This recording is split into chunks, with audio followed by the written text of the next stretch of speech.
Olá a todos! Como é que vocês estão? Como é que estamos? Helder de Araújo aqui, canal Luz no Fim do Túnel, 25 de fevereiro de 2025. Hoje é terça-feira, dia quente, um pouco nublado, aí talvez 27, 28 graus agora em São Paulo, capital paulista. Bom, hoje vai ser mais alguns comentários gerais, né? Sobre vários debates que eu levei a cabo lá na rede social, né? Veja, o Ock, o professor Ock, que o Rubem Gonzalez chama de professor Roca, né? O Ancapsu, que ele chama de Ancapcu, e hoje no mundo militar, que, enfim, tem várias piadas, né? Veja, apenas essas três mídias levaram à morte um tanto de incautos, hein? Que foram caçar russos na Ucrânia. Né? Mentira mata, né? Mentira mata. Outra mentira, o livro negro do comunismo. Né? Isso não é confiável. Como também o livro negro do capitalismo também não é confiável. Né? Isso não é literatura acadêmica, historicista. Né? Isso é um libelo propagandístico, né? Criado de maneira sem nenhuma metodologia séria, né? Criado assim. Você consegue criar facilmente esse tipo de mídia, na verdade, de propaganda, enfim, de elencar tudo que você não gosta sobre uma denominação, esquecendo todo o resto, que é tão ruim quanto, né? Então, tive vários debates lá sobre o livro negro do comunismo e todos aqueles números fantásticos, né? As pessoas se esquecem, né, da quantidade de gente que morre nesses conflitos por causa de doenças, por causa de migrações forçadas, por guerras civis medonhas, né?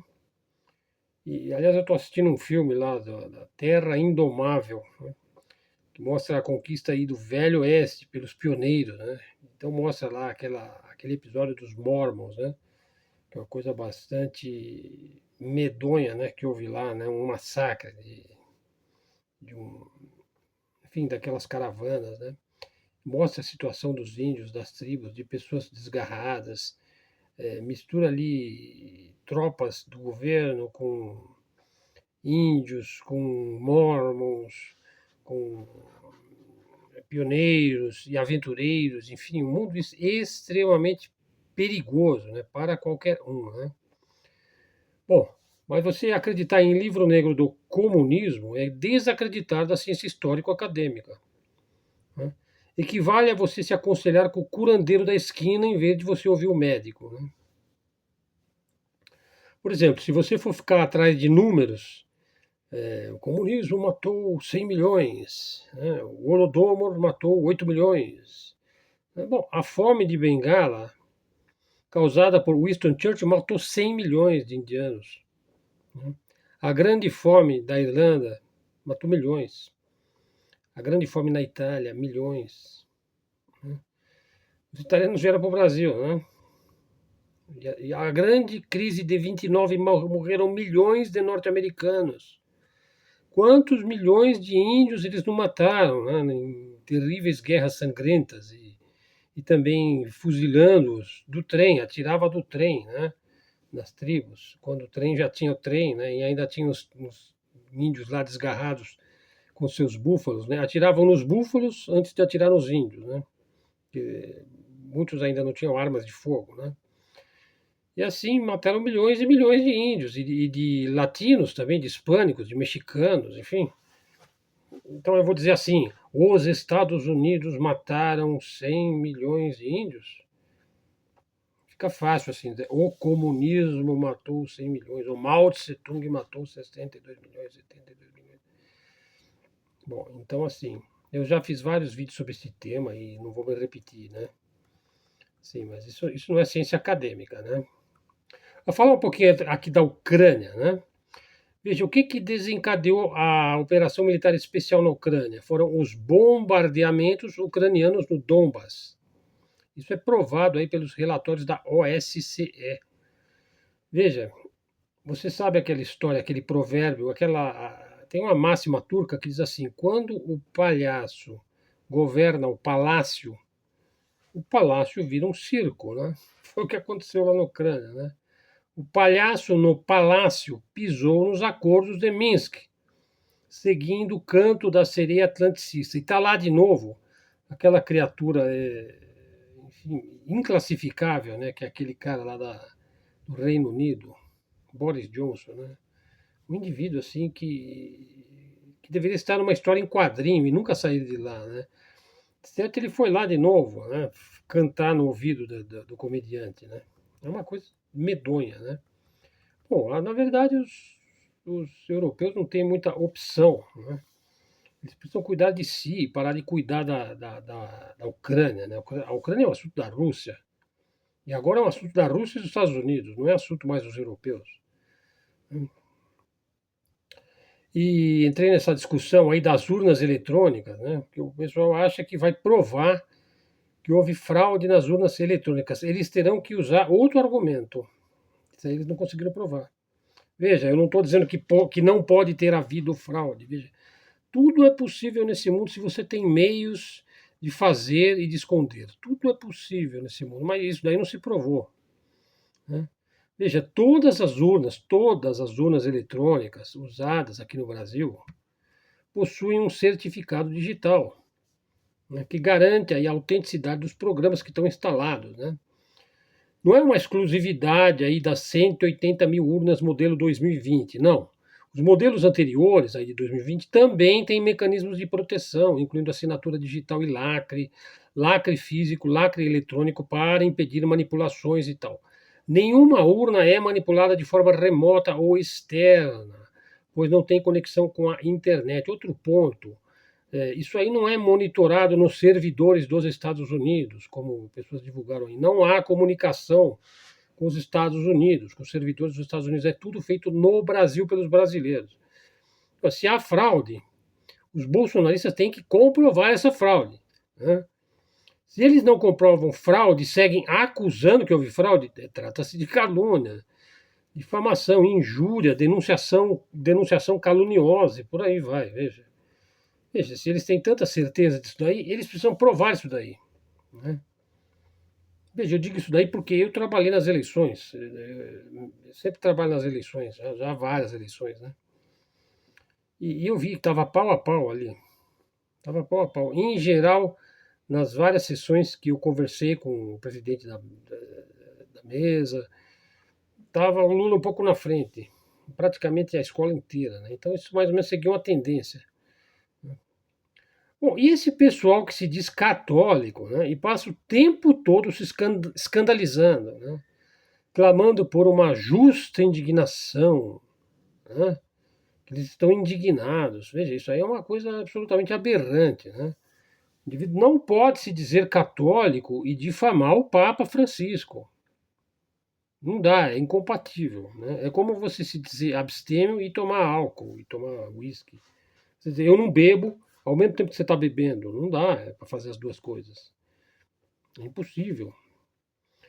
Então, esse pessoal que se diz católico e passa o dia demonizando o Papa, porque sei lá, o cônego Joãozinho do Silvério provou que o Papa é herético, ou o Zezinho das Couve, lá na Vila Nhocunyé, disse que o Papa defendeu a missa nova, ou então o Papa disse que comunista também é filho de Deus, ou então o Papa tem uma foto dele com o Fidel Castro, e assim vai, né? Quer dizer, uma série de bobajadas que é mais ou menos do mesmo gênero com o que se escreve o livro negro do comunismo, né? Você pega uma porção de impressões assim, de que, né? Por exemplo, se você tem. Bom, nem vou me estender no assunto, né? Veja, e aí o Trump diz que vai sancionar o acordo Irã-Índia. Veja, eles têm um acordo lá de logística, de transporte, né, de rotas comerciais, um acordo muito bom, aliás, né? Inclusive, através desse acordo, a Índia não precisa usar passagens no Paquistão, porque ela tem um problema com o Paquistão, né? Veja, mas se o Trump ele sanciona esse acordo, Isso vai beneficiar quem? Vai beneficiar a China, mais uma vez, né? Porque aí ele impede aquela rota comercial, ele não facilita o acesso àquela rota comercial Irã-Índia. O que o Irã vai fazer? Vai usar a rota da seda, né? A Índia também, se ela não puder usar aquela rota, né, Irã-Índia. Então, assim, as coisas do Trump assim, são sempre muito estranhas, né? São sempre muito esquisitas. Né? Quer dizer, ele diz que o maior inimigo dele é a China, então por que ele vai sancionar a rota Irã-Índia? Bom, ele deve saber, né? Veja só, pessoal, eu tenho visto aqui na internet muitas pessoas, veja, e já disse várias vezes, eu não sou nem de direita, nem de esquerda, nem de centro, nem nada que você possa querer classificar. Se você me classificar de alguma coisa, eu vou dizer, não sou isso daí, né? Porque não dá para você classificar uma pessoa, né? Com a minha idade, com a minha experiência, com os livros que eu li, com as pessoas que eu conheci, os lugares onde eu estive, as pessoas com quem eu conversei, enfim, não dá para você me classificar. Né? Porque em alguma coisa eu vou tender para a esquerda. Por exemplo, eu defendo políticas públicas e sociais inteligentes e bem feitas. Né? E, ao mesmo tempo, eu defendo empreendedorismo e livre iniciativa. Então, quer dizer, não dá para você me classificar. Né? Mas eu tenho visto muitas pessoas mais na direita do que na esquerda, tá? Que são incapazes de interpretar qualquer informação da maneira correta, conforme o entendimento semântico elementar da língua e da linguagem. Né? Veja, se um leitor ele lê, mas ele não interpreta uma figura de linguagem, por exemplo, se ele não consegue detectar ironia, né? ou qualquer metonímia, metáfora, enfim, tem uma hipérbole, né?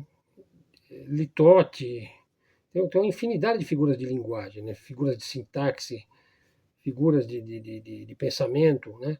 Bom, se o indivíduo não consegue interpretar isso daí e imediatamente, através da experiência com a língua, ele não sabe ler. Veja, se um leitor ele lê algo, vai, em função de encaixar aquilo que ele está lendo em algum modelo ideológico prévio que ele adotou, né? Se ele está lendo para dizer eu gosto ou eu não gosto, quer dizer, com os dois neurônios, ele não sabe ler. Né? Na melhor das hipóteses, ele tem uma leitura emotiva, pueril, no sentido disso aqui eu concordo, isso aqui eu não concordo. Não é assim que lê. Você tem que, para ler, você tem que ter um espírito dialético e analítico. Depois é que você tem condição de julgar aquilo que você está lendo, mas não em função daquilo que você gosta ou não gosta, em função daquilo que está sendo dito e em função da realidade. Veja, se o indivíduo não sabe ler, mas pensa que sabe, a argumentação dele não é dialógica, não é de diálogo. Ela não chega no campo da dialética. Né? É simplesmente, veja, se ele não é capaz de argumentar, é um indivíduo fechado no seu próprio mundinho, na sua própria visão de mundo. Né? Então ele vai tender a dizer que a esmagadora maioria das pessoas pensa assim. Daí você vai ver, não é nada daquilo. Né? Simplesmente porque o cara vive numa bolha, né? E a esmagadora maioria das pessoas é o quê? É a bolha em que ele vive, né? É o Zezinho, é o primo, é a irmã, é a mãe, é o pai, sabe? É três gatos pingados e ele acha que aquilo é a esmagadora maioria da humanidade, né? Na verdade, não existe consenso em coisa nenhuma. Né? Tudo é cheio de nuances. Tudo é relativo nesse mundo. Tudo. Esse mundo não é absoluto. Isso não é relatividade, hein? O que eu estou dizendo aqui não é uma relatividade. Na verdade, eu estou fazendo uma declaração absoluta. Ó. Tudo neste mundo é relativo e você tem que ter uma certa experiência para identificar as nuances, né? As proporções das coisas. Né? Então, se o indivíduo não sabe ler, não há comunicação com aquele indivíduo. Né? Veja, e nós estamos aqui nas redes para nos comunicar de maneira efetiva, né? E não para vender slogans, né? E não para propagar slogans. Né? E o Brasil, veja, o Brasil ele precisa de coesão social para se desenvolver. Né? Enquanto fica a briguinha, né, das pessoas aí brigando contra o governo, a oposição clamando, né? Enfim, o Brasil, o que ele não pode é se tornar excessivamente desigual, ele não pode. Excessivamente polarizado, excessivamente odiento, né? Uma parte odeia a outra. Né? Veja, se você pega um bom líder revolucionário, devidamente patrocinado aí por alguma fundação, Rockefeller da vida, ele pode até facilmente criar uma guerra civil aqui dentro do Brasil. Eles não criaram lá na Ucrânia, até com uma certa facilidade, né? Aí foi uma falha também. Bom, naquela época, 2014, a Rússia tinha uma série de problemas, né? Ela não pode evitar, né? Que o comediante pisasse lá nos acordos de Minsk e enviasse lá os batalhões Azov, né? Que já estavam sendo treinados aí por pessoas da CIA, né? Para causar desgraça lá nas comunidades étnicas russas, do Donbás e por aí vai, né? Bom, e agora o Trump, né? O Trump está lá na conversa. Ele ligou para o Putin e tal, e o Rock, e o Ancapsu, e hoje no mundo militar, assim, estão desconsolados, né? Estão assim fazendo malabarismos mentais e verbais para tentar não entender o que está acontecendo, né? Porque eles vão continuar não entendendo porque eles têm lado, eles têm torcida, né? Eles têm paixão na análise. Você não pode ter paixão em análise política e em análise geopolítica. Quem tem paixão é torcedor, pessoal, né? Veja, e o Trump ele está desmontando o sistema globalista e imperialista. Isso é uma excelente notícia, né? Por exemplo, todo mundo com um pouco de bom senso sabe que a queda da USAID foi extremamente benéfica, né? Porque ela era um dos mecanismos mais poderosos de implantação do globalismo, né? Que o pessoal chama assim globalismo esquerdismo, né? Que é o progressismo, que é a agenda woke, as agendas identitárias e toda aquela parafernália, né? De ONGs, né? E de uma série de criação de direitos para minorias, né? E o Trump está desmontando esse sistema aí, né? Isso é uma excelente notícia, mas tem sempre um mas, né? Mas ele faz isso para substituir o globalismo imperialista pelo nacional imperialismo, né? Ele vai substituir aquilo lá por uma coisa dele e do grupo dele, né? E é evidente que o nacional imperialismo, né, não é muito parecido com o nacional socialismo, né? É um evidente inimigo da humanidade, né? Então a gente precisa tomar cuidado, não ficar se empolgando muito com o Trump, não, né? O que importa é que o Trump ele está em algumas coisas ele está acertando, né? Por exemplo, ele tentar acabar com a guerra da Ucrânia é uma coisa boa, né? A Europa se vê livre da influência dos Estados Unidos é uma outra coisa boa, mas a Europa ela tem tomado decisões continuamente erradas, né? Porque ali é uma elite burguesa, né, que não tem mais ligação nenhuma com a própria população europeia. Então o que, que você vê ali? O nascimento, o crescimento, nascimento não porque nunca morreu, né? O crescimento da extrema-direita. Né? E aí você pode ter uma série de regimes racistas, chauvinistas, né? Misóginos, anti-estrangeiro. Bom, aí a coisa não vai bem, hein? E que no fim das contas, pode causar mais guerras na Europa, né? Principalmente se a União Europeia for para o beleléu, né? Se a OTAN for para o beleléu, você vai ter guerras ali, porque a vocação natural da Europa é a guerra. Se eles não têm lá o bem-estar social, né, o welfare state, né, se eles não têm lá a União Europeia que consegue conter aí as tensões, né, entre as belicosidades locais, né, dos países, se eles não têm mais a grana dos Estados Unidos também, eles vão ficar por sua própria conta. E se eles acham que eles podem encarecer infinitamente o gás porque eles não sentem no bolso, né? A dona van der Leyen lá, ela não sente no bolso dela e ela também está pouco se lixando, pelo visto, com o alta do custo de vida, né? Aí o pessoal começa a clamar contra os imigrantes, né? O imigrante, não, a culpa é do imigrante, né? Porque o gás está caro. Quer dizer, a culpa não é porque você ajudou a explodir lá o Nord Stream, o gás baratíssimo da Rússia, né? E agora você quer dizer que a Rússia é teu inimigo, né? Sendo que ela não era teu inimigo, né? A Rússia nunca invadiu a Europa, né? Nunca. Não é interesse nenhum da Rússia invadir a Europa, né? Eles já têm o maior país do mundo, para que eles querem a Europa, né? Eles não querem encrenca. Por exemplo, para que a Rússia vai querer a Polônia, por exemplo? A Polônia ela já invadiu a Rússia em 1600 e nada, né? Ele já tem rusgas aí. Para que ele vai invadir um povo que quer destruí-lo? E que ele quer destruir esse povo também, se ele invadir, né? Então, assim, nós vamos ver coisas do arco da velha e acontecendo com a velha Europa e suas escolhas idiotas, né? Ô, pessoal, então assim, também tivemos um debate interessante aí sobre o bolsonarismo, né? Veja, Eu não vejo o bolsonarismo como há 10 anos atrás, né? Quando eu estava lá na Avenida Paulista, falando lá no caminhão, onde estava o Eduardo Bolsonaro, estava o Nando Reis, Nando Moura, quem mais que estava lá? O pessoal lá, né? O pessoal queria derrubar Dilma, a gente estava no clima do antipetismo. Veja, mas eu mudei, pessoal. As pessoas mudam, as pessoas evoluem, né? As pessoas amadurecem.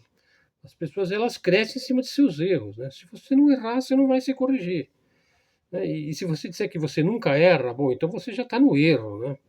Você vai errar em algum momento. Você vai mudar suas escolhas, você vai evoluir, você vai adquirindo mais experiência. Eu não vejo o bolsonarismo como há 10 anos atrás, pessoal, lá em 2013, 12 anos atrás, né? Quando do clamor febril das manifestações antipetistas, fomentadas pela Lava Jato, né, e pelo olavismo, né? Bom, 12 anos depois, veja, eu vejo o Bolsonaro hoje exatamente como ele é, né? Um personagem com um histórico assustador, né? Alguém que jogou bombas em quartel, né, quando era jovem, né, que foi expulso das Forças Armadas e exaltou tortura. Né? No dia da votação lá da Dilma Rousseff, o cara achou que aquele era o dia certo para ele exaltar um torturador, né? Que pregou armar todo mundo. Né? Tipo, é bom, por exemplo, imagine você armar a torcida do Flamengo, né, e a torcida do Fluminense, né? E deixa os caras entrar armados no estádio, né? Não é Bolsonaro? Faz isso. Vai você também armado lá assistir uma partida de futebol, né? E aí começou a pregar matança de esquerdistas, e exterminar, como é que ele fala? Esquerdopatas, petralhada, aquela coisa toda. Como o Reinaldo Azevedo se arrepende, né, de ter criado o país dos petralhas, né, petralhada, tudo isso daí, né? Bom, a atual esquerda liberal, né? A esquerda hoje ela é liberal e ela não é mais esquerda, né? Veja, ela está presente aí desde a Constituinte de 88. Veja, essa esquerda liberal, né, que é muito mais centrão do que esquerda, e é liberal, nunca pregou nada parecido com o bolsonarismo. Nunca. Pelo contrário, essa esquerda liberal, que vem lá do PMDB, PSDB, o PT, né, PSOL, veja, ela engoliu uma anistia velhaca aí, né, que ela herdou do regime militar, né, que nunca deveria ter existido aquela anistia. Né? Os indivíduos que cometeram crimes de Estado ali deveriam pagar, né? Como, por exemplo, se pagou na Argentina, né? No Chile. Aqui não, eles não pagaram nada, né? Bom, a PGR, agora entrando no assunto, veja, a PGR, que é a Procuradoria-Geral da República, ela teria provas robustas contra o Bolsonaro.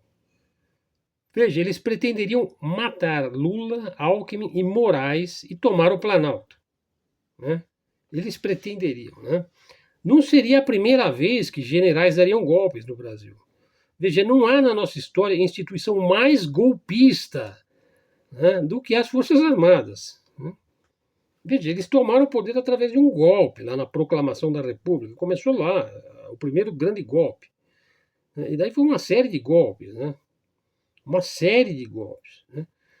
Enfim, já fiz vídeos sobre isso, sobre a série de golpes que os militares perpetraram ao longo do século XX no Brasil, e é um colosso de golpes. Né? Bom, então é o seguinte, ó, felizmente, e aqui vem a análise, né? O Bolsonaro é um cara que ele briga com a própria sombra dele, né? Já quando ele levanta da cama de manhã, né? E outra coisa, não se fazem mais generais como antigamente. Né? Então tudo não passou de ficção, não é assim? Bom, na concepção bolsonarista, tudo não passa de perseguição, né? De autoritarismo, né? Porque a direita ela é santa, ela é pura, ela é democrática, mas será que é mesmo? Bom, e se não for, hein? Se ele não for toda a santinha que ela pensa que ela é, né? Então, porque ela não está no poder, ela é necessariamente boa, né? Então, é preciso ver isso daí, né? Eu volto a esse assunto. Veja, voltando ao assunto da Europa, né? Veja, eu estava falando sobre a cilada na qual a Europa está se metendo, hein? Mas olha só, eu estava falando há pouco o quanto que está crescendo a extrema-direita na Europa. Mas isso daí tem método. Né? Está acontecendo aqui no Brasil também. Né? Ou seja, nós estamos vivendo num espírito da época, no zeitgeist de direita. Até mesmo o trabalhador, né, o chão de fábrica, o cara que vive que vive com muita dificuldade, que trabalha muito, até mesmo esse cara está indo para a direita. Você vê lá nos Estados Unidos, os caras que trabalham em fábrica, latinos, hispânicos, negros, que são trabalhadores, eles votaram no Trump. Né? Mas, bom, mas veja só, a extrema-direita está voltando. Né? Agora, olha só, quanto pior fica a situação, né, do custo de vida, desemprego, aumento da imigração, mais agressivo e desesperada vai vir essa extrema-direita, né, e os grupos que a patrocinam. O período Marshall Welfare State acabou na Europa. A OTAN está perdendo. Só lhe restou atentados terroristas, pelo visto. A Ucrânia está nas cordas. O preço da energia está nas alturas. A União Europeia está em xeque. Foi exatamente para onde apontou a inteligência russa, exatamente para esse cenário. Bom, e assim eu encerro essa parte de Europa. Né? Veja, saiu no The Guardian. O grupo internacional The Base, fundado em 2018, alvo de investigações antiterrorismo pelo FBI. Veja, esse grupo aí, The Base, ele está se reorganizando sob a liderança de Rinaldo Nazzaro, ex-forças especiais dos Estados Unidos, que atualmente ele está na Rússia, né, o chefe desse grupo aí. Né? E o The Base, olha só, ele está recrutando ativamente nas redes sociais, incluindo ex-soldados americanos, e estabelece células armadas dentro dos Estados Unidos. Daí a administração Trump colocou o Kash Patel do FBI. Veja, eu estava falando do crescimento da extrema-direita, hein? Reduzindo, né, o Kash Patel no FBI, vindo aí da administração Trump, reduzindo notavelmente o foco anterior, ou seja, o combate ao extremismo de direita acabou. Não vão mais combater o extremismo de direita, veja bem. Especialistas apontam para a possibilidade de terrorismo doméstico, o que daria poderes de exceção a Trump, né? Porque ele vai dizer que para combater o terrorismo doméstico, ele vai justamente usar esses grupos, essas milícias armadas, né? Essas milícias particulares, né? Individuais. Né? Bom, e autoridades no Reino Unido, Holanda e Itália já prenderam membros do grupo The Base sob acusação de terrorismo. Veja, a revitalização do The Base e grupos desse tipo, né, destaca uma intersecção aí volátil entre o extremismo de direita doméstico e o extremismo de direita internacional. E será que nós vamos voltar a uma época, principalmente na Europa e possivelmente também nos Estados Unidos, né, semelhante àquela época do período entre guerras, onde nós tivemos lá o crescimento do fascismo e do nazismo, até que eles tomaram o poder e tivemos a Segunda Guerra Mundial, e aí vai, né? Bom, agora voltando ao assunto Brasil, em STF, Bolsonaro, veja, nós estamos no meio de um julgamento aí, né, que a qualquer momento vai ter notícias aí seminais vindo aí do indivíduo chamado que é o Coronel Cid, né? Veja, a neodireita nunca se perguntou por que o STF tem poder. Quer dizer, o problema do STF, então, não é que o STF é o STF, é que o STF tem poder e ele exerce esse poder. Né? Esse que é o problema, né? Para a oposição. Né? Veja, na verdade, assim, a oposição, né, a direita, ela aceita tacitamente que o STF tem poder e fim, né? E ela se faz de vítima injustiçada. Quer dizer que lamentar e chorar é perder, né? De antemão. Então é preciso analisar por que o STF tem poder, de onde que vem o poder do STF, como é que ele exerce esse poder, onde está o seu ponto forte, ele tem ponto fraco. Bom, então se o indivíduo veja, se ele quer lutar contra o poder do STF, ele tem que começar entendendo quem é que é o seu inimigo, já que ele o encara como seu inimigo, né?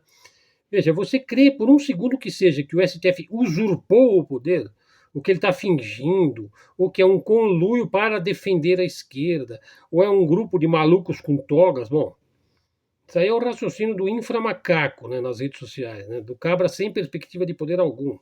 Né, que é aquela coisa, eu gosto disso aqui, então isso aqui é do lado que eu gosto, então tá certo, mesmo que esteja errado. Né? Não, eu não gosto desse daqui, esse daqui é ruim e mal, mesmo que esteja certo. Né? E assim não dá, né? Bom, veja só, se esses indivíduos aí, né, que essa ala bolsonarista e congêneres e afiliados e simpatizantes. Se eles querem ter poder, ou tomar o poder, né, deveriam começar por definir o que é o poder, né?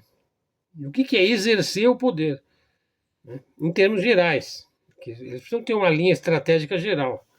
E depois eles precisam ir para áreas mais específicas, por exemplo, o judiciário brasileiro. Né? O quem é quem? Quem é quem no judiciário brasileiro? Que cargo é que cargo? Né? Que concurso determina o quê? O quê? Qual a relação entre as instituições, entre os três poderes?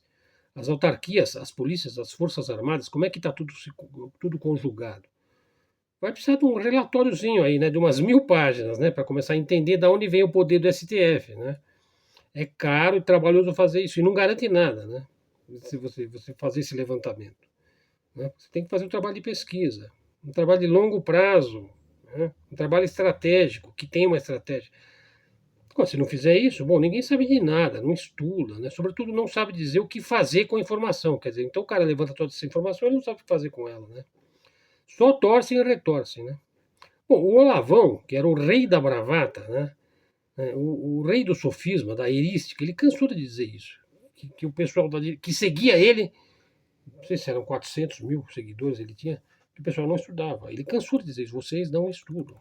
Como, tipo, só eu que estudo. Né? Bom, pessoal, acho que é isso. Ficou um vídeo aí de 31 minutos, 31 minutos e 35 segundos. Foi mais um bate-papo, né? Eu acabei falando assim, voltando e depois retomando o assunto, né? Mas assim, é muito importante entender, pessoal, que não existe uma esmagadora maioria de ninguém. Né? Por exemplo, eu há pouco eu estava vendo um vídeo, não sei se era, era uma multidão enorme de pessoas xingando, assim, vai tomar no Bolsonaro, vai tomar no, quer dizer, então assim, não, mas o Brasil todo virou bolsonarista, pessoal, isso não existe. Tá, eles tiveram sim um momento muito forte aí nas ruas e tudo mais. Mas o Brasil é muito mais complexo do que o Lula contra o Bolsonaro. O Brasil é muito mais complexo do que isso. Né? E nós temos uma elite que está acima disso, está acima de ideologia. Pega as 15 famílias brasileiras mais poderosas aí. Esses caras desprezam ideologia. A pessoa que é realmente da elite, ela despreza ideologia. Ela pode usar qualquer uma, mas nenhuma a usa. Nenhuma a usa. Ela pode usar mais à esquerda, mais à direita, mais de centro. Ela pode usar qualquer ideologia, qualquer uma, descartá-la com a mesma facilidade. Eu já tinha um conhecido meu que falou, pô, ideologia, sei que fica chato falar isso, mas ideologia é coisa de pobre. Né? Pobre de espírito, né? Pobre de informação. Né? Pobre, indivíduo que não consegue ler, que não consegue interpretar. Enfim, é triste dizer, mas ideologia é coisa de torcedor. Veja, e eu não estou assim menosprezando o torcedor. Veja, as pessoas estão cada um num ponto, está cada um num nível, né? Mas assim, ideologia é para quem não tem perspectiva de poder, pessoal. Para quem não tem perspectiva de poder. Aí o cara adere a uma ideologia, né? Na verdade, a ideologia ela é usada depois que você já está no poder. Aí você pode escolher a ideologia que você quiser durante o tempo que você precisar dela. Mas aquela elite de 10, 15 famílias não precisa de ideologia. Pega aí as famílias bancárias, 3, 4, 5 famílias. As famílias de políticos, né? As famílias de juízes e desembargadores. Você vai dizer, não, esse pessoal é todo de esquerda. Não, pessoal, quem é de esquerda é o cara que escreve aí na rede social, é o cara que tem um canal, sabe? É o político que se diz de esquerda, né? E vai ver um liberal, né? Vai ver um burguês, né? O cara que se diz de direita, né? Mas se casou 3, 4, 5 vezes, né? Muda de religião como quem muda de esposa. Quer dizer, e o cara se diz de direita, né? Então um cara que cresceu dando golpe, né, nas redes sociais e o cara se diz de direita. Quer dizer, e aí como é que fica? Então, assim, é o que se diz, né, é uma coisa, o que se é outra coisa. Né? E a gente só consegue avaliar o quem é quem por aquilo que a pessoa é. Né? Por exemplo, que nem eu tenho lá um amigo meu, até eu gosto dos comentários dele, né? Mas ele é bolsonarista. Ele fala, não, mas porque o Xandão usurpou a Constituição. Né? Falei, bom, primeiro que não é o Xandão, né? Porque é a mídia que transformou o Alexandre de Moraes, que é só ele. É só ele que fala, é só ele que decide, mas não é. Tudo isso é midiático, tudo isso vem de certas forças aí por trás da rede social que quer criar divisão e quer, de alguma maneira, que ele sabe muito bem por quê, promover o nome Xandão, o nome Alexandre de Moraes nas redes. E o Alexandre de Moraes, ele sabe disso mais do que nós, mais do que qualquer um, né? Porque ele não é nenhum bobo, nenhum ingênuo, né? E aí o meu amigo falou assim, não, mas os alunos de direito do Brasil inteiro sabem que ele é um ditador e que ele usurpou a Constituição Federal. Eu falei, não, meu amigo, não existe isso dos alunos de direito do Brasil inteiro sabem disso. É aquela coisa da esmagadora maioria, você está entendendo? Primeiro que o Xandão é um dos maiores professores do Brasil, sabe? Os alunos dele é que vão futuramente ocupar cargos de juiz, de desembargador, de ministro. Então como é que fica, né? Você quer dizer que então a Constituição Federal ele não está cumprindo a Constituição Federal? É simples, meu amigo. Primeiro porque ele é um indivíduo, né, que ele só fala nos autos, né? Ele não joga a conversa fora, só fala nos autos. Então, para você conseguir derrubar esse cara, primeiro você vai ter que falar nos autos, ou seja, dentro da formalidade, né? Dentro dos critérios, dentro da hierarquia, dentro de um processo. Depois você vai ter que provar de maneira esmagadora, você vai ter que ter provas irrefutáveis para você conseguir cercar um indivíduo desse nível de indivíduo, né? Então, assim, eu acho que eles subestimam demais, né? Mas simplesmente é por causa da falta de perspectiva de poder, né? Porque eu sempre digo, do mesmo jeito que o STF promoveu o mensalão, ele promoveu a Lava Jato. Do mesmo jeito que ele promoveu a Lava Jato, ele promoveu a queda da Dilma. E da mesma forma, ele também teve coisas que ele atuou mais diretamente e outras coisas que ele atuou indiretamente nos bastidores, porque tudo é decidido nos bastidores. E a interligação, e aí a interdependência entre os três poderes ocorre ali dentro daqueles gabinetes, ou seja, nos bastidores, né? E o mesmo STF, né, deu lá o título de presidente para o Bolsonaro, não foi? Quando ele ganhou em 2018. Foi o mesmo do STF. E o mesmo STF, né, aprovou a reabilitação de Lula, né, e promoveu a eleição de 2022, junto ao TRE, ao TSE, e aonde Lula acabou vencendo, né? É o mesmo STF. Não é? Você vai dizer que tinha hora que ele era de esquerda e hora que ele era de direita? Veja, antes de tudo, ele é um órgão, uma instituição que faz parte dos nossos três poderes, né? Então, se você quer derrubar o STF, ou se você acha que ele está corrompido, né, você vai ter que ser melhor que ele. É isso aí, pessoal. Bom, para terminar, eu diria que católico que difama o Papa Francisco, que é um dos maiores papas da história da Igreja e que teve uma das missões mais difíceis da história do papado, que é conciliar, né, nazistas e comunistas, né, que é conciliar o inconciliável, né? Veja, católico que difama o Papa Francisco vale menos do que aquilo que fica lá no vaso da privada, né? Não se diga católico se você vai difamar o Papa, né? É impossível. Pessoal, vamos ficando por aqui, senão o vídeo vai ficar muito longo. Foi mais na forma de bate-papo e de impressões gerais. Então, hoje foi um tema mais geral, né? Voltaremos aí, como é que vai ficar a história lá da Ucrânia, que chama muito atenção, o Oriente Médio já não se fala tanto, né? A China continua indo de vento em popa, o BRICS está normal, o Trump está querendo sancionar Deus e o mundo, mas até agora a única coisa que se vê é que as coisas não estão fáceis para os Estados Unidos. E o Brasil está no limbo. Vamos aguardando aí, né? Como é que vai ficar a situação aqui, né? Eu gostaria que falassem mais em ferrovia, né? Que falassem mais em indústria, inclusive em energia limpa e também em petróleo. Eu gostaria que se falasse mais desses assuntos. Criar empregos, ter mão de obra mais qualificada, melhorar o ensino, diversificar a agricultura para que ela seja totalmente agregada, né, de valores, junto a microempresas, pequenas empresas, médias empresas, né? Bom, e vamos em frente, pessoal. É isso aí. Muito obrigado. Se você chegou até aqui, dá o like no nosso vídeo, traz um seguidor para o canal, verifique se você está seguindo o canal Luz no Fim do Túnel. É arroba Luz no Fim do Túnel. Luz, o L maiúsculo, N maiúsculo, D maiúsculo, T maiúsculo. Luz no Fim do Túnel. H maiúsculo, D, A maiúsculo. Seu nome está aí na descrição do vídeo, né?